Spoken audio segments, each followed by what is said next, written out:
Fiscal policy has three critical roles to play in the fiscal transition.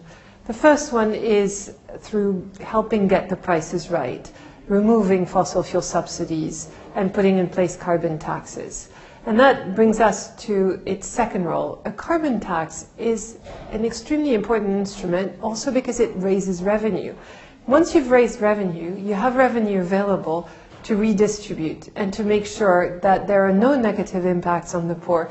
And in fact, that a green fiscal transition can be made to be pro-poor.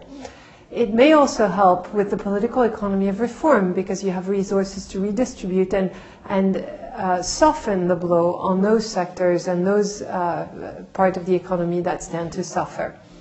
And then the other thing that is extremely important is, of course, also on the expenditure side, the role of the government, the role of public spending in developing alternatives so that people can respond to price incentives. So public transportation and these kinds of things really do need support from fiscal policy. So fiscal policy, three roles, both on getting prices right, ensuring that distributional impacts are managed, as well as the political economy, and then, of course, providing good alternatives with good infrastructure.